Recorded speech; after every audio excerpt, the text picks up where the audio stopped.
মোদী কেবল ভারতেরই প্রধানমন্ত্রী না, বাংলাদেশে ভারতের আরো অনেক প্রধানমন্ত্রীও আসছে, কোনোদিন এইভাবে প্রতিবাদ তো হয় নাই। মোদীর বিরুদ্ধে কেন প্রতিবাদ? কারণ মোদী তো ওই কসাই যার হাতে গুজরাটের হাজার হাজার মুসলমান শহীদ হয়েছে। মোদী তো ওই কসাই যার উস্কানিতে, যার প্রত্যক্ষ অংশগ্রহণে আহারে সন্তান সম্ভবা মা ওই মায়ের পেট ফেরে সন্তানকে বের করে মায়ের সামনে টুকরা টুকরা করা হয়েছে। মোদী তো ওই কুলাঙ্গার যার সামনে স্বামীকে বেঁধে স্ত্রীকে গণধর্ষণ করা হয়েছিল। মোদী তো ওই কসাই যার সামনে, যার প্রত্যক্ষ মদদে বাবার সামনে বাবাকে বেঁধে বাধ্য করা হয়েছে দেখার জন্য সন্তানকে কিভাবে টুকরা টুকরা করা হয়েছে। মোদী তো ওই নরঘাতক, নরপিশাচ, রক্তক্ষেকো যার ইন্ধনে, যার প্রত্যক্ষ মদদে, যার হুকুমে কাশ্মীরে হাজার হাজার মুসলমানকে হত্যা করা হয়েছে, হাজার হাজার বোনকে ধর্ষণ করা হয়েছে। এটা তো ওই কসাই, যেই কসাইয়ের প্রত্যক্ষ মদদে, ইন্ধনে, সহযোগিতায়, হুকুমে দিল্লির হাজার হাজার মুসলমানের ঘর বাড়িকে জ্বালিয়ে দেওয়া হয়েছে। এটা তো ওই শয়তান গরু খাওয়ার অপরাধে যে শত শত মুসলমানকে হত্যা করেছে। এই শয়তান তো ওই শয়তান যেই শয়তানের হুকুমে গোটা ভারত থেকে বাংলাদেশি খেদানোর একটা আওয়াজ উঠায়া কোটি কোটি মুসলমানকে বাংলাদেশে পোষ করার চক্রান্ত করছে। এই সমস্ত শয়তানকে এই স্বাধীন মাতৃভূমি লাল সবুজের এই পবিত্র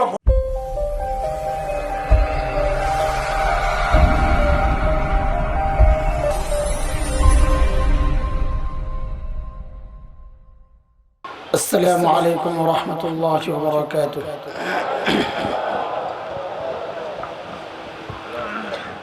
মাদ্রাসাতুল শেখ ইলিয়াস রহমতুল্লাহ আলাইহি কর্তৃক আয়োজিত আজকের ইসলামী মহাসম্মেলনের সম্মানিত সভাপতি, প্রধান অতিথি, বিশেষ অতিথিবৃন্দ, উপস্থিত হযরত উলামায়ে কেরাম, মুরব্বিয়ানে আযম, দূর দূরান্ত থেকে আগত ইসলাম প্রিয় সুধী সমাজ, প্রিয় ছাত্র ভাইয়েরা, যুবক বন্ধুরা, পর্দার আড়ালের মা ও বোন,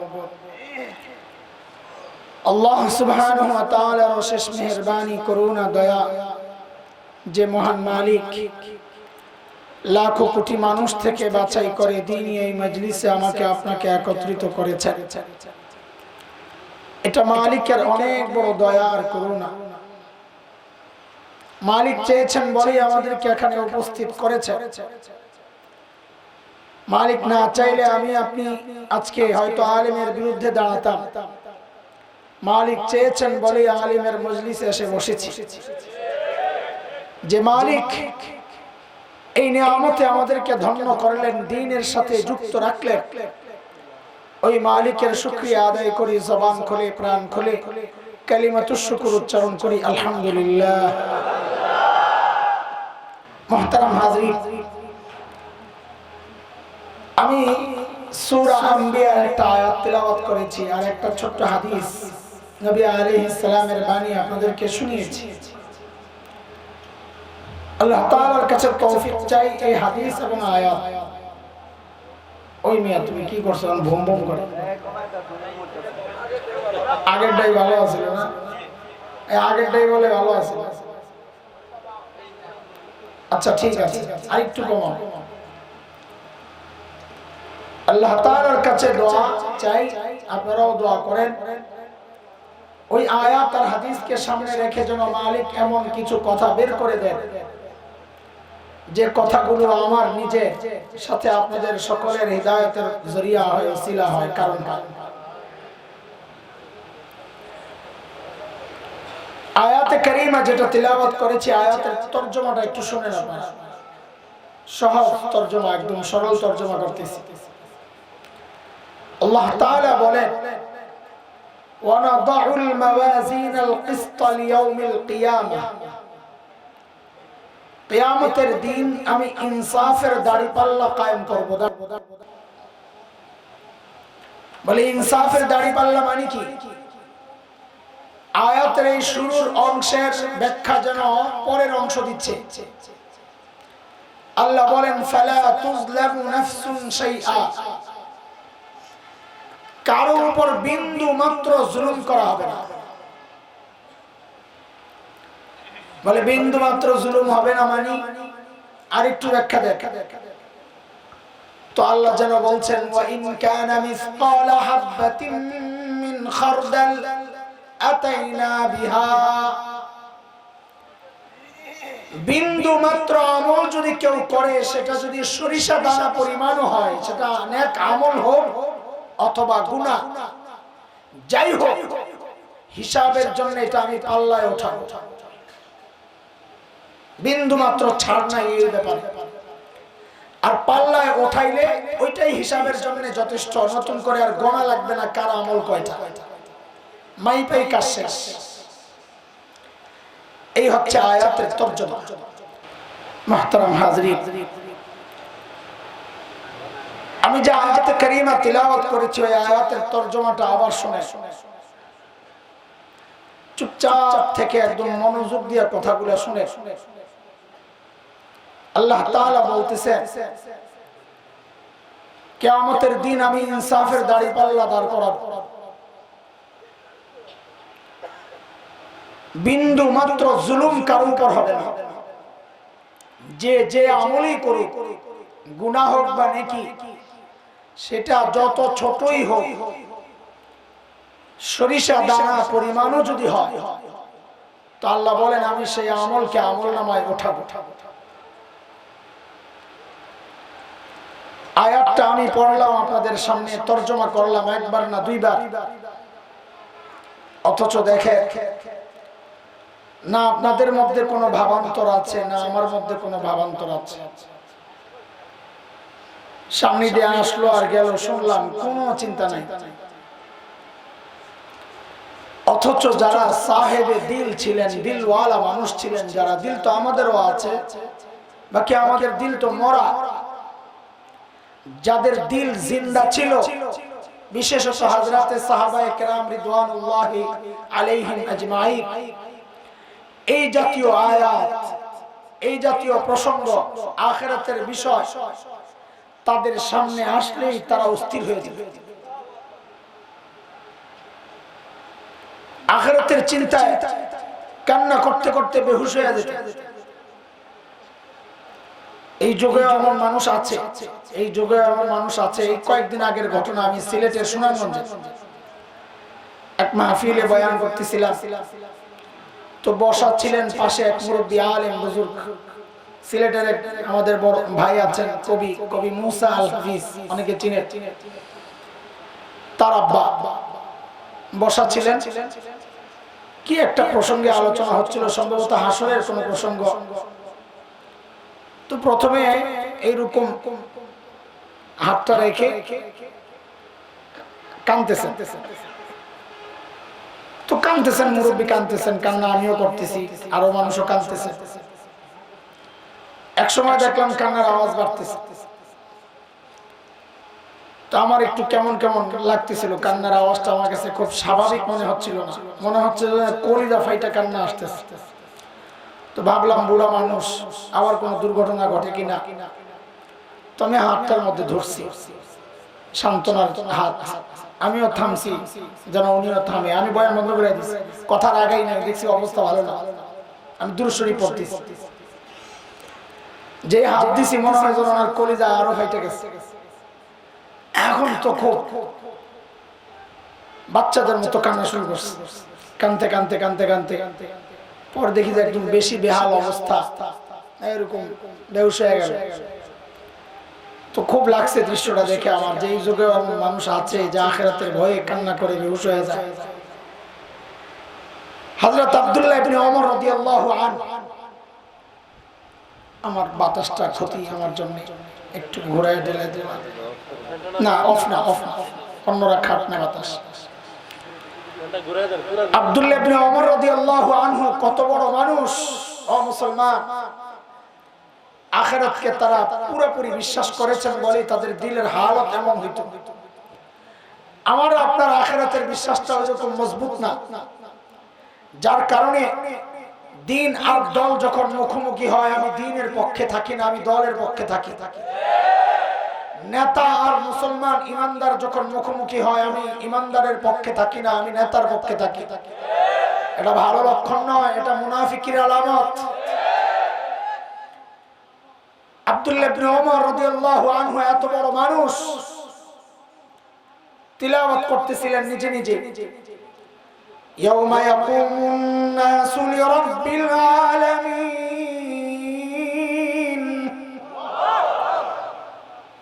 অর্থ হচ্ছে কিয়ামতের দিন প্রত্যেকটা মানুষকে আল্লাহর সামনে দাঁড়াইতে হবে। হযরত আব্দুল্লাহ ইবনে ওমর আয়াত তিলাওয়াত করতেছেন আর ভাবতেছেন, হায় আমাকেও দাঁড়াইতে হবে, হায় কি হিসাব দিব। ওই চিন্তা করতেছেন আর আয়াতটা তিলাওয়াত করতেছেন, তিলাওয়াত করতেছেন আর কাঁদতেছেন, তিলাওয়াত করতেছেন আর কাঁদতেছেন। রিওয়ায়াতে আসছে হযরত আব্দুল্লাহ ইবনে ওমর কান্না করতে করতে করতে করতে বেহুশ হয়ে পড়ে গেছে। কিভাবে কলিজায় লাগছে তাদের। এই তো গেল ছেলে আব্দুল্লাহ ইবনে ওমরের কথা। বাবা ওমর রাদিয়াল্লাহু আনহুর অবস্থা তো আরো কঠিন, অথচ কত বড় মানুষ। নবী আলাইহিস সালাম যাকে আল্লাহর কাছ থেকে চেয়ে আনছেন, আল্লাহ আমাকে ওমর দেন, ইসলামের জন্য ওমর দরকার, আল্লাহ আপনি ওমরকে হেদায়েত দিয়ে দেন। আল্লাহর কাছ থেকে নবী আলাইহিস সালাম হযরত ওমরকে চেয়ে আনছেন। এত বড় মানুষ ওমর, যার সম্পর্কে নবী বলেছেন ওমর যেই রাস্তা দিয়ে চলে শয়তান ভয়ে আর ওই রাস্তায় থাকে না, অন্য রাস্তায় চলে যায়। এত বড় মানুষ ওমর, যার সম্পর্কে নবী বলেছেন ওমরু ফিল জান্নাহ, ওমর জান্নাতি। আমি আপনি হকের উপর চললে বলা হয় লোকটা হকপন্থী। আর হযরত ওমর সম্পর্কে নবী বলেছেন উল্টা, দারাল হাক্কু হাইসু দারা, ওমর যেদিকে যায় হক তার পেছনে পেছনে যায়। এত বড় মানুষ ওমর।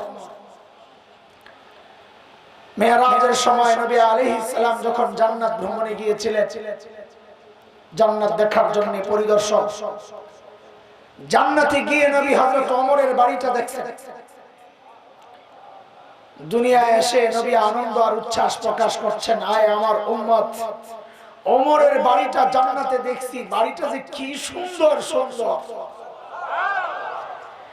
নবী বলেন আমার মন চাইছিল বাড়ির ভেতরে একটু ঢুকি, না জানি ভেতরটা কত সুন্দর, কিন্তু আমি ঢুকি নাই। কেন?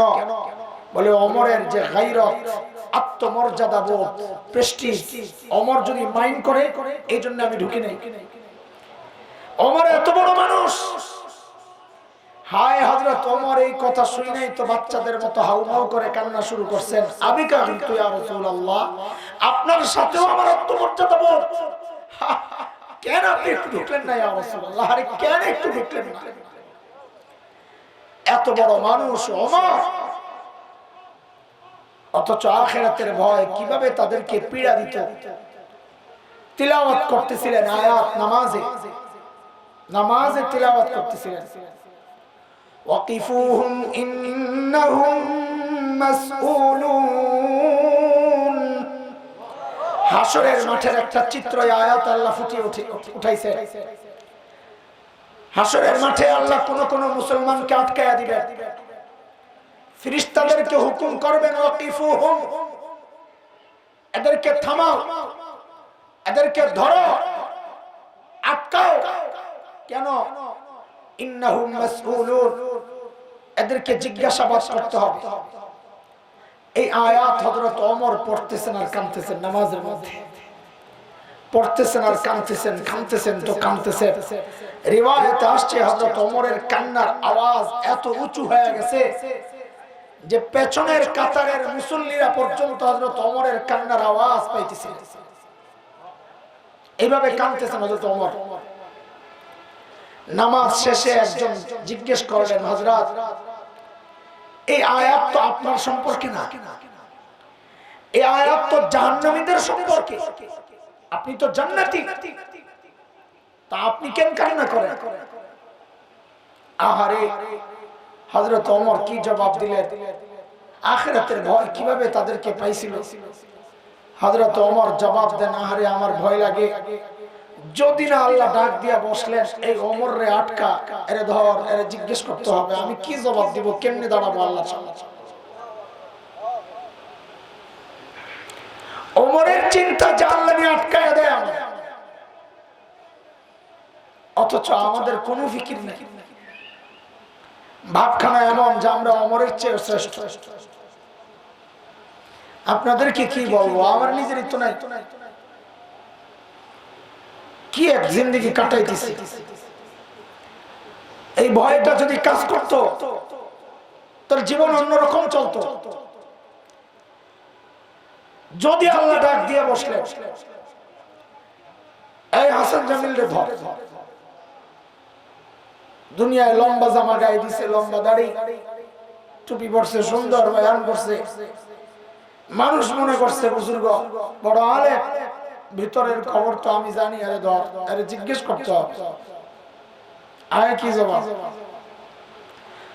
ও ইমাম সাহেব যদি আল্লাহ আটকায় দেন, এই ইমাম রে ধর, এই মুফতি মনির রে ধর, এই সুফি রে ধর, জিজ্ঞেস করতে হবে, আয় কি জবাব। আমাদের কোনো ফিকির নাই। নবী আলাইহিস সালামকে জিজ্ঞেস করা হলো, ইয়া রাসূলুল্লাহ আপনার কাছে সবচেয়ে প্রিয় কে? নবী বলেন আয়েশা আমার সবচেয়ে প্রিয়। তো বলে মিনার রিজাল, আয়েশা তো নারী ক্যাটাগরি, ছেলেদের মধ্যে সবচেয়ে প্রিয় কে আপনার কাছে? তো নবী বলেন আবুহা, তার বাবা আবু বকর আমার সবচেয়ে প্রিয়। নবীর সবচাইতে প্রিয় দুইজন মানুষ, নবী আলাইহিস সালামের সবচাইতে প্রিয় দুইজন মানুষের আখিরাতের চিন্তার অবস্থা কি? আম্মা জান আয়েশা একা একা বসে বসে কাঁদতেন আর বলতেন, ইয়া লাইতানি কুনতু নাসিয়াম মানসিয়া, হায় আমি যদি নিঃশেষ হয়ে যেতাম, আমি যদি নাই হয়ে যেতাম, আমি যদি অস্তিত্বহীন হয়ে যেতাম কতই ভালো হতো। এখন আল্লাহর সামনে দাঁড়াইতে হইলে কেমনে দাঁড়াবো, কি জবাব দিব, হিসাব কেমনে দেব? আম্মা জান আয়েশা। আর বাবা আবু বকরের কথা আর কি বলবো, আজীব ইনসান। আবু বকরকে যত পড়ি আমি ততই মুগ্ধ হই, আর কি মানুষ আল্লাহ বানাইছে, এত বড় মানুষ। জান্নাতের সম্পর্কে নবী সাহাবায়ে কেরামকে শোনাচ্ছিলেন, জান্নাতের বিশেষ দরজা থেকে বিশেষ মানুষকে ডাক দেওয়া হবে। রোজার প্রতি যার ভালো আগ্রহ, সম্পর্ক ভালো ছিল, রাইয়ান থেকে ডাক আসবে, ও রোজাদার তুমি আমারে দিয়া ঢুকো, এটা তোমার স্পেশাল গেট। নামাজের দরজা নামাজিকে ডাকবে, সাদাকার দরজা সাদাকাওয়ালাকে ডাকবে। সাইয়েদনা আবু বকর জানতে চেয়েছেন, ইয়া রাসূলুল্লাহ সবগুলা দরজা থেকে ডাক পাওয়ার কোনো ব্যবস্থা? তো আল্লাহর হাবিব জানাইছেন, আবু বকর আপনি একজন মানুষ যাকে জান্নাতের 8টা দরজায় ডাকবে, আবু বকর আপনি আমারে দিয়া ঢুকেন না। আবু বকর তো এই মানুষ।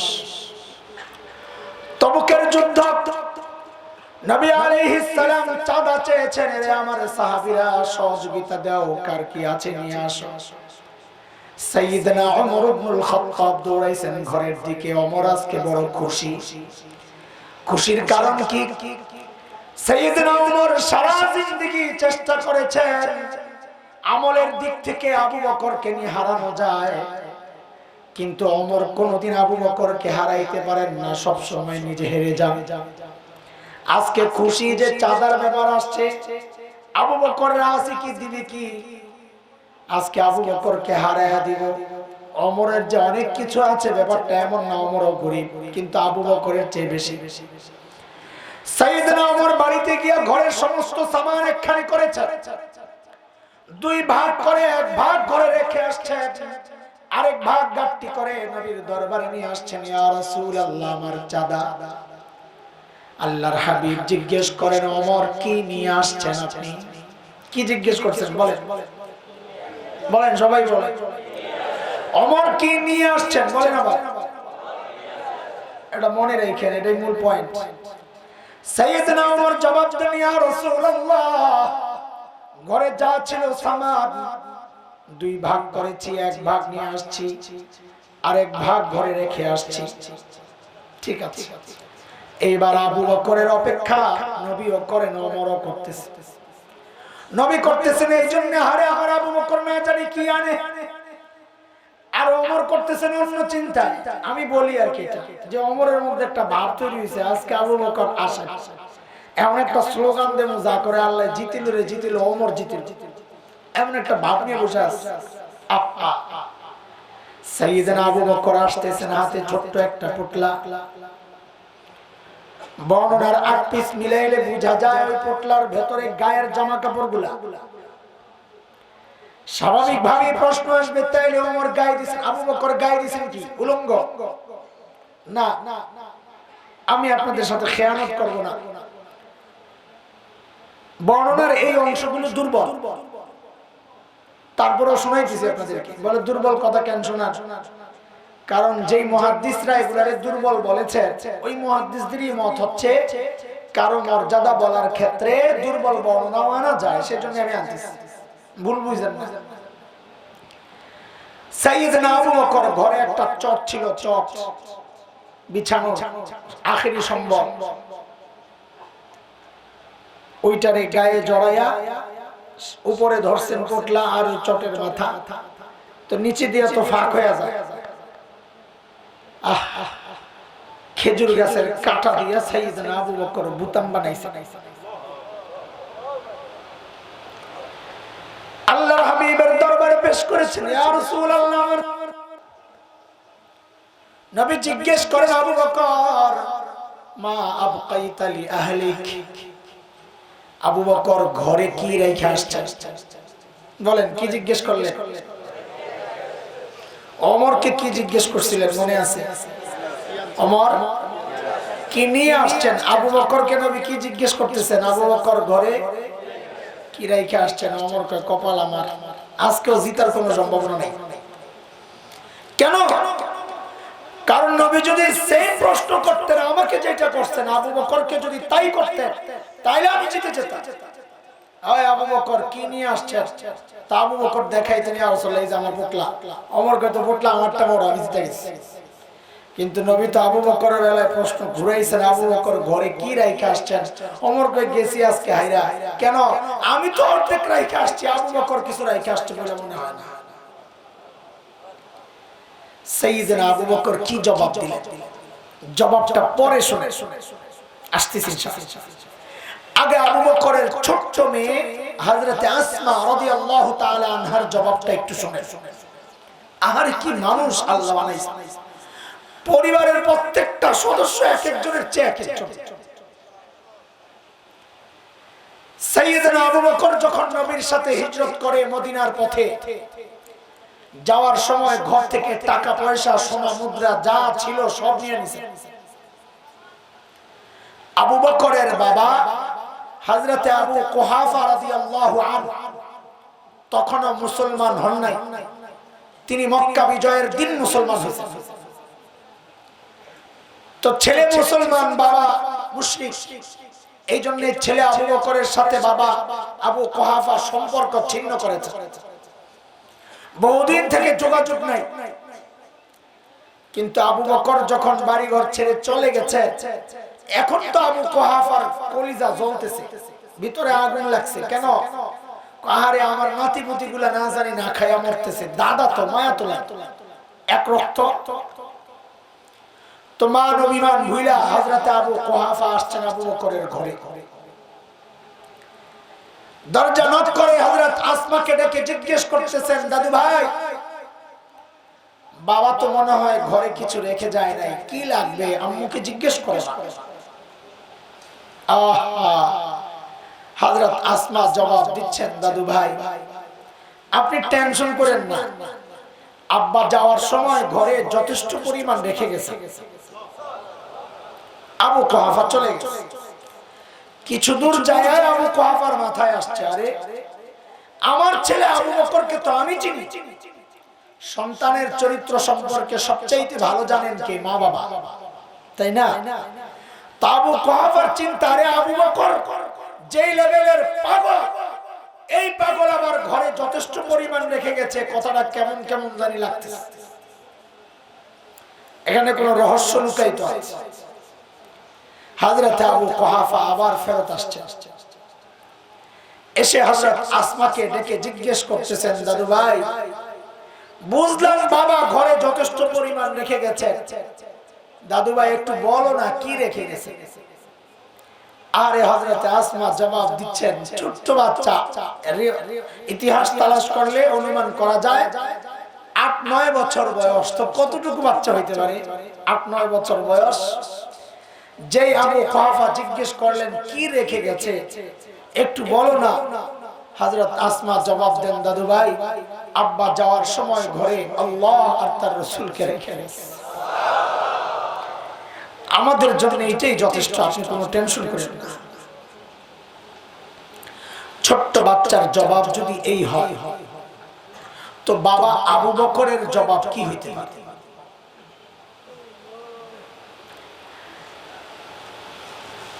এদিকে থেকে আর কেউ বের না হইলে ভালো, মানা করে দিয়ে, একটু মারাত্মক কোনো জরুরত না থাকলে এই মানুষ ঠেলে যাওয়াটা একটা বড় মুশকিলের কথা। এদিকে যেন কেউ বের না হয়, মেয়েরা আস্তে আস্তে আস্তে আস্তে।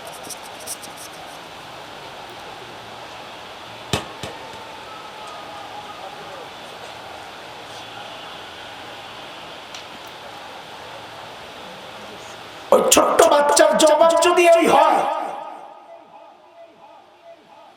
তো বাবা আবু বকরের জবাব কি হইতে পারে? সাইয়েদনা আবু বকর জবাব দিচ্ছেন, ইয়া রাসূলুল্লাহ, ওই যে ঘরের বেড়াগুলো খেজুর পাতার বেড়া, আসার সময় ওই বেড়াগুলারে থাপড়ায়া থাপড়ায়া আসছি। কেন? কারণ মাঝে মধ্যে সুই গেঁথে রাখতাম, সুই থাপড়ায়া আসছি যেন ঘরে একটা সুই পর্যন্ত থেকে না যায়, ওই সুইটা যেন আমার কোন মুজাহিদ ভাইয়ের কাজে আসে। আসার সময় একটা সুই পর্যন্ত রেখে আসে নাই। ওগো আল্লাহর হাবিব, আসার সময় ঘরে কেবল আল্লাহ আর তার রাসূলকে রেখে আসছি। বন্ধুরা, আবু বকরের মর্যাদা শোনাইতেছি, মর্যাদা। এর মধ্যে জিবরাইল আমিন হাজির, নবীকে সালাম দিয়ে বলেন, ইয়া রাসূলুল্লাহ, আল্লাহ আবু বকরকে সালাম পাঠাইছেন। আল্লাহু আকবার। আরে বন্ধুরা, নবী যেমন আবু বকরের বেলায় প্রশ্ন ঘুরাইয়া দিয়েছেন, আল্লাহ আবু বকরের বেলায় প্রশ্ন করেছেন উল্টা। আমি আপনি ইবাদত করি কাকে খুশি করার জন্য বলেন তো? কাকে? কাকে? জোরে। অথচ আবু বকরের বেলায় আল্লাহর প্রশ্ন উল্টা। জিবরাইল আমিন বলেন, ইয়া রাসূলুল্লাহ, আল্লাহ জানতে চেয়েছেন আপনি আবু বকরকে জিজ্ঞেস করেন। আল্লাহ তো আবু বকরের উপর রাজি, আল্লাহ তো আবু বকরের উপর রাজি। আল্লাহ জানতে চেয়েছেন আবু বকর আল্লাহর উপর রাজি কিনা। নাই কষ্ট থেকে কোন অভিমান লয়ে বলে জিজ্ঞেস করে। আহারে, আবু বকর এই কথা শুনি না হাউমাউ করে কান্না শুরু করছেন, ইয়া রাসূলুল্লাহ, আমি আমার রবের উপর রাজি, আমি আমার রবের উপর রাজি। আমার কোনো কষ্ট নাই, কোনো দুঃখ নাই, কোনো ক্ষোভ নাই, কোনো আক্ষেপ নাই, কোনো অভিযোগ নাই, কোনো অনুযোগ নাই, আমার কোনো শিকায়ত নাই, আমি আমার রবের উপর রাজি আছি। এত বড় মানুষ আবু বকর, অথচ আখিরাতের ব্যাপারে আবু বকরের ফিকিরের কি অবস্থা। দূরে নির্জনে চলে যেতেন আবু বকর, একা একা যায় চিৎকার করে করে কাঁদতেন আর বলতেন, ইবনা আবি কুহাফা, এই আবু কুহাফার ছেলে, তুই মানুষ কেন হইলি? আরে তুই মানুষ কেন? এখন আল্লাহর সামনে দাঁড়িয়ে তুই হিসাব কেমনি দিবি? আবু বকরের চিন্তা। সাইয়েদনা আবু বকর গাছ দেখলে কাঁদতে থাকতেন, কেঁদে কেঁদে বলতেন, ইয়া লাইতানি কুনতু ওয়ারাকা মিনাশ শাজারা তুদাব ওয়া তুকাল।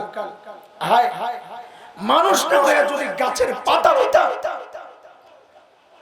তো জীবজন্তু আমারে চাবায়া চাবায়া খায়া ফেলতো, আমি নিঃশেষ হয়ে যেতাম, আল্লাহর আদালতে আমাকে আর দাঁড়াইতে হইতো না। এখন দাঁড়ায় আমি হিসাব দিব কেন? এত বড় মানুষ আবু বকরের চিন্তা। আরে এমন চিন্তার ফিকির তো হওয়ার কথা ছিল আমার মতো জালিমের। আখিরাত নিয়ে এমন চিন্তার কথা তো আমার মতো জালিমের। অথচ আমি তো বটে। অধিকাংশ মানুষের চেহারার দিকে তাকাইলে মনে হয় না মানুষটার আখিরাতের কোনো ফিকির আছে। অধিকাংশের চেহারা বলে তার মৃত্যুর কোনো চিন্তা নাই, কবরের কোনো চিন্তা নাই। কেন রে ভাই? আরে কেন?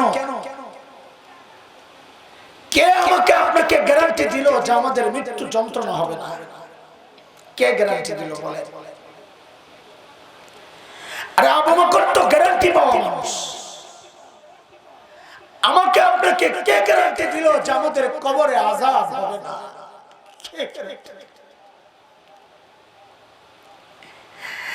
ওমর তো গ্যারান্টি পাওয়া মানুষ, ওমরু ফিল জান্নাহ। আবু বকর তো গ্যারান্টি পাওয়া মানুষ, আবু বকর ফিল জান্নাহ। আবু বকর জান্নাতি, ওমর জান্নাতি। আমাকে আপনাকে কে গ্যারান্টি দিল যে আমাদের হাসরের পেরেশানি হবে না? কে গ্যারান্টি দিল যে জাহান্নাম থেকে বাইচা যাব, জান্নাত পেয়ে যাব? কে গ্যারান্টি দিয়েছে বলেন? কেন এইভাবে চলতেছে জিন্দেগি? ভাব কেন এমন যে মৃত্যু এখনো অনেক দেরি? আরে জালিম, কে জানে এই মজলিসেও এমন মানুষ আছে যার কাফনের কাপড় দোকানে চলে আসছে।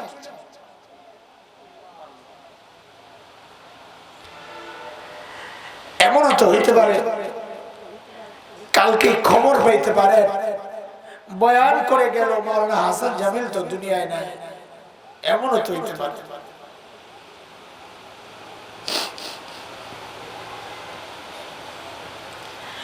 চুল পাইকা সাদা হয়ে গেছে, এখনো গুনাহ চাপতে চাপতে। দাড়ি পাইকা সাদা হয়ে গেছে, এখনো গুনাহ চাপতে চাপতে। কবে যাবে না? কবে যাবে? অথচ মালিক ডেকে ডেকে বলছেন, সূরা হাদীদ আসছে, আলাম ইয়ামিনিল্লাযীনা আমানু আন তাখশা কুলুবুহুম লিযিকরিল্লাহ।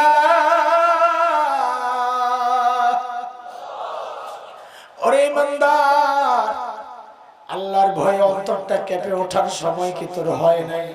কবে হবে? আরে যুবক ভাই আমার, হাতে পায়ে ধরে বলে আফসোস করবি, বড় আফসোস করবি। এই তোদের ভাই হাসান জামিলের দিকে তাকা। একদিন তো তোর মতো টকবকে যুবক ছিলাম। আহারে,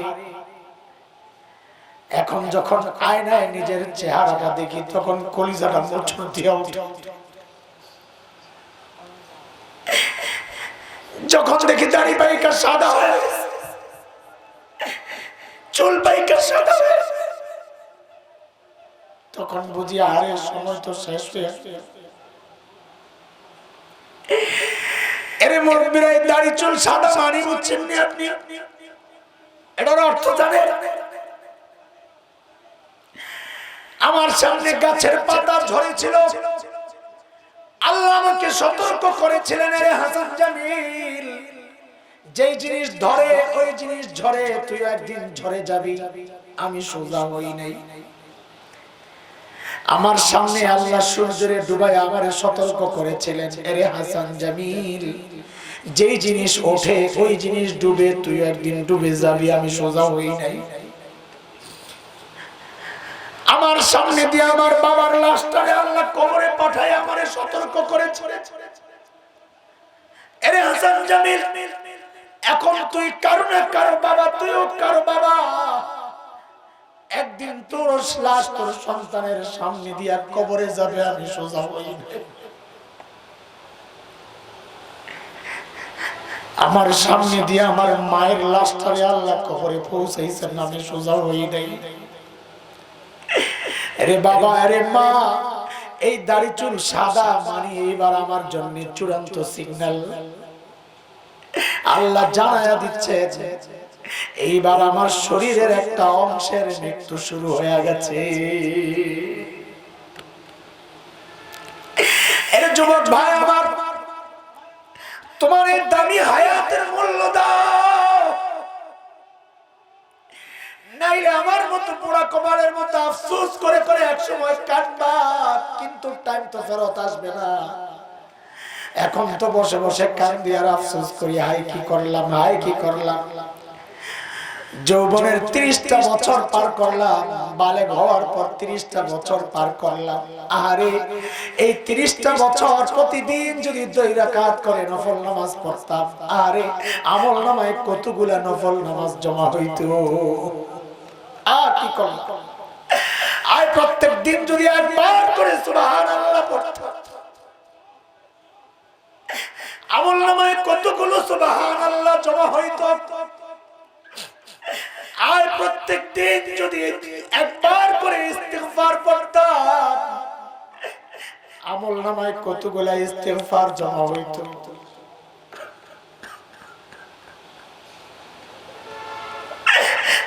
আর কই ঘুরলাম, কি করলাম, কারে টাইম দিলাম, মালিকের টাইম না দিয়া। আরে জালিম, আমার তোমার হায়াতের একটা ভাগ ফেসবুকে পায়, হায়াতের একটা ভাগ ইউটিউব পায়, খেলোয়াড়রা পায়, গায়ক গায়িকা পায়, নায়ক নায়িকা পায়, বন্ধু বান্ধব পায়, স্ত্রী পায়, স্বামী পায়, সন্তানেরা পায়, বাবা মা পায়, শ্বশুর শাশুড়ি পায়, ব্যবসা পায়, দোকান পায়, চাকরি পায়। আফসোস শুধু পায় না ওই মালিক। মালিককে টাইম দেওয়ার সময় তোমার আমার হাতে নাই।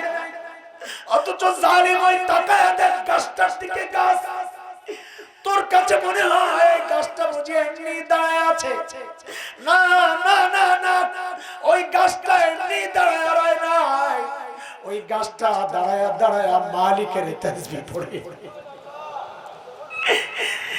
যে নিকৃষ্ট কুকুরটাকে নিকৃষ্ট প্রাণী মনে করে তাড়ায়া দাও, তোমার খবর নাই ওই কুকুরটাও রুকুর হালতে মালিকের তাসবিহ পড়ে। যে সব বিচ্ছুগুলারে তুমি মেরে ফেলো, পিঁপড়াগুলোর পায়ে ধরে মেরে ফেলো, তোমার খবর নাই ওই সব বিচ্ছু পিঁপড়াগুলাও সাজদার হালতে মালিকের তাসবিহ পড়ে। আরে একটা নিষ্প্রাণ পাথর, ওই পাথরও মালিকের ভয়ে কান্না করে। এই জন্য মালিক আমার আর তোমার বিরুদ্ধে অভিযোগ দায়ের করতেছেন, অভিযোগ দিয়া বলতেছেন, বান্দারি এত কিছুর পর তোরে আমি নবী দিয়েছি, কিতাব দিয়েছি, তোর হাসর হবে, হাসরের পেরেশানি আছে, কবরের আযাব আছে, মৃত্যুর যন্ত্রণা আছে, জাহান্নাম আছে, এত কিছু তোর একটা পাথরের নাই। তোরে আমি সব দিছি, তোর হিসাব হবে, তোর আখিরাত আছে, তোর জান্নাত জাহান্নাম আছে। তোর এই দুনিয়ায় কত মানুষ বুঝাইছে, পাথরে তো কেউ বুঝায় নাই। অথচ একটা পাথরের দিকে তাকায় দেখ, পাথরটাও আল্লাহর ভয়ে তার চোখ দিয়ে কিভাবে ঝরঝর করে পানি পড়তেছে। ওই যে ঝর্ণার নিচে যায় লাফা, কোনদিন চিন্তা করেছো ওই পানি কোথা থেকে আসে? ওই পাথরগুলো আল্লাহর ভয়ে কাঁদতেছে। আল্লাহ বলেন এমন পাথর আছে চোখ দিয়া ঝরঝর করে পানি তো পড়ে না, কিন্তু ওই পাথরটারে ফাটাইলে ভিতরে পানি পাওয়া যায়, সে ভিতরে ভিতরে কান্না করে। কোন কোন পাথর এমন আছে আল্লাহর ভয়ে কাঁপতে কাঁপতে নিচে গড়ায় পড়ে। বান্দারে তোর কি হয়ে গেল, তুই কি মনে করে করছস আমি বুঝি তোর কোনো খবর জানি না? না রে বান্দা, আমি সব জানি, আমি কিন্তু সব জানি। মালিক বলে সুম্মা কাসাত কুলুবুকুম মিন বাদি যালিক ফাহিয়া কাল হিজারাতি আও আশাদ্দু কাসওয়া ওয়া ইন্না মিনাল হিজারা লামা ইয়াতাফাজ্জারু মিনহুল আনহার ওয়া ইন্না মিনহা লামা ইয়াশাক্কাকু ফায়াখরুজু মিনহুল মা ওয়া ইন্না মিনহা লামা ইয়াহবিতু মিন খাশিয়াতিল্লাহ ওয়া মাল্লাহু বিগাফিরিন আম্মা তা'মালুন। এরে দোস্ত, প্রত্যেকটা আমলের কিন্তু হিসাব হবে। এই জন্য আমাদের মুফতি শফি রহমাতুল্লাহি আলাইহি বলেছেন, প্রত্যেক দিন সকালে উঠাই প্রতিজ্ঞা করো যে যেহেতু আমার কথাকে ওজন করা হবে, আমার চোখের আমলকে ওজন করা হবে, আমার কানের আমলকে ওজন করা হবে, আমার হাতের আমলকে ওজন করা হবে, আমার পায়ের আমলকে ওজন করা হবে। প্রত্যেক দিন সকালবেলা প্রতিটা কথা বলার সময় চিন্তা করো, আমার এই কথা তো আমল নামায় উঠবে, কিন্তু কোনটায় উঠবে, ডানে না বামে, ডানে না বামে। হাতটা বাড়ানোর সময় চিন্তা করো, আমার এই আমল তো আমল নামায় উঠবে, কোনটায় উঠবে, ডানে না বামে, ডানে না বামে। পাও বাড়ানোর সময় একবার ভাবো, আমার এই আমল কিন্তু আমল নামায় উঠবে, কোনটায় উঠবে, ডানে না বামে, ডানে না বামে। আগামীকাল হরতাল দিছে উলামায়ে কেরাম, শহীদের রক্তের বদলা নেওয়ার অঙ্গীকার করেছে উলামায়ে কেরাম। এরা দোস্ত, কালকে দুই শ্রেণীর মানুষ রাজপথে নামবে। কেউ তো ওই আলেমদের বিচার চায়া, শহীদদের বিচার চায়া নামবে, শোক প্রকাশ করে নামবে, দুঃখ ভারাক্রান্ত হৃদয়ে নামবে। আবার কোন কোন জালিম ওই আলেমদেরকে প্রতিরোধ করার জন্য নামবে। তুমি কোন দলে যাইবা, বাইর হওয়ার সময় একবার চিন্তা করো, আমার এই আমল তো আমল নামায় উঠা যাবে।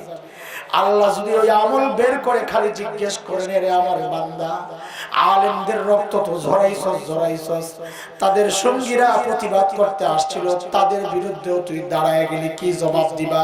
জবাব ঠিক করে তারপর কালকে রাজপথে নাইব। আর এই হিসাব তো আখিরাতে হবে, দুনিয়াও হিসাব হবে ইনশাআল্লাহ, ইনশাআল্লাহ। দুনিয়ায় হিসাব অপেক্ষা করতেছে। দুনিয়ার কোন জালেম টিকে না, এটা দুনিয়ার ইতিহাস। আল্লাহর কসম, বর্তমানের জালেমরাও টিকবে না, টিকবে না ইনশাআল্লাহ। এদের পতন অনিবার্য, আল্লাহর কসম, কসম আল্লাহ, পতন অনিবার্য ইনশাআল্লাহ। ধ্বংস অপেক্ষা করতেছে, ধ্বংস অপেক্ষা করতেছে বলে রাইখা। আজকে সারাদিন ঘুরছি আর কাঁদছি, আহারে আহারে আমার ভাইগুলা চলে গেল, টকবকে যুবক। তারা তো তোমাদের ক্ষমতার ভাগ চায় নাই, তারা তো অন্য কাউকে ক্ষমতায় উঠাইতে চায় না। সরকার অনুরোধ করে হেফাজতে ইসলাম কোন কঠোর কর্মসূচিও তো দেয় নাই। তাইলে কেন বাইতুল মুকাররমে চারদিক থেকে রান্দা হকি স্টিক লইয়া পাহারা দিলা? পুলিশ ভাইরা আমাদের কাছে বলেছে, হুজুর কি করব? আমাদের সাথে আরো অনেক মানুষ চলে আসে, এরা কারা আমরাও চিনি না, হেলমেট বাহিনী বলে না, এগুলার হাতে রান্দাও, এগুলার হাতে অস্ত্র, এরা কারা? এ মুসলমান, আজকে দলীয় চিন্তায় হয়তো তুমি তোমার ভাইয়ের বিরুদ্ধে দাঁড়াইতেছ, অথচ তুমি জানো না তোমার দলের ভিতরে একটা হিন্দু সন্ত্রাসী ঢুকে গেছে হেফাজতের লোক মারার জন্য না, সে ঢুকেছে মুসলমান মারার জন্য। তোমার খবর নাই, তোমার খবর নাই। এরকম হাজারো হিন্দু যুবক, এরা তোমার বিরুদ্ধে জয় শ্রীরাম স্লোগান দিয়ে, মুসলমানদের রক্ত দিয়া হোলি খেলার জন্য প্রস্তুতি নিচ্ছে। ও মুসলমান, আজকে তোমাকেও প্রস্তুত থাকতে হবে ইনশাআল্লাহ, জাগতে হবে, লড়াই চালাইতে হবে।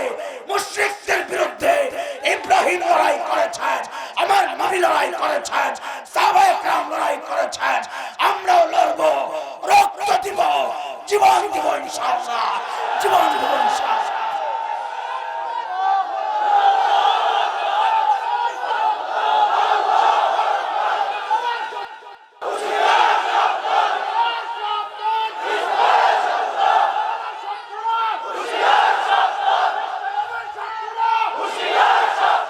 আজকে বিবাড়িয়ায় শতবর্ষী দ্বীনি শিক্ষা প্রতিষ্ঠান আক্রান্ত হয়েছে। ভেতর থেকে উলামায়ে কেরাম সইতে না পাইরা বাধ্য হয়েছে জিহাদের ডাক দেওয়ার জন্য।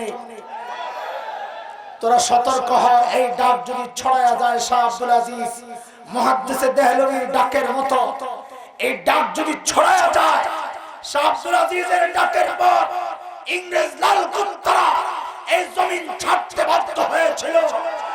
জামিয়া ইউনুসিয়ার সেই জিহাদের ডাক যদি বাংলার আনাচে কানাচে ছড়ায়া যায়, খোদার কসম তোদেরকে পালানোর সুযোগ দেওয়া হবে না, সুযোগ দেওয়া হবে না ইনশাআল্লাহ।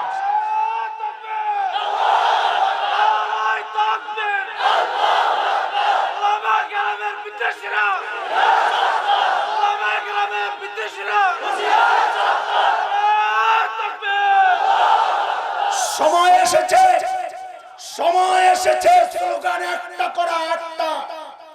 সেই এক নম্বর স্লোগান, একটাই স্লোগান, সেটা হচ্ছে সাবিলুনা সাবিলুনা, বলো আল জিহাদ আল জিহাদ, তরিকুনা তরিকুনা, আল জিহাদ আল জিহাদ। আমাদেরকে এই স্লোগান বাস্তবায়নের রাস্তা খুলে দিও না, আমাদেরকে বাধ্য করো না। আমরা রক্ত দিতে জানি, রক্ত নিতেও জানি। আমরা রক্ত দিচ্ছি, নিরীহ এখনো আছি, এখনো নিরীহের মতোই থাকতে চাই। আমাদেরকে বড়দেরকে বাধ্য করো না জিহাদের ডাক দেওয়ার। যদি ডাক দেয় মনে রাখো, তখন কিন্তু পরোয়া করব না। আমার বিবি বিধবা হবে, আমাদের কোনো পরোয়া থাকবে না। সন্তান এতিম হবে, কোনো পরোয়া থাকবে না। নিজের জীবন চলে যাবে, কোনো পরোয়া হবে না। শরীর থেকে মাথা বিচ্ছিন্ন হবে, কিন্তু কলব থেকে ঈমান বিচ্ছিন্ন করতে পারবে না ইনশাআল্লাহ, পারবে না ইনশাআল্লাহ।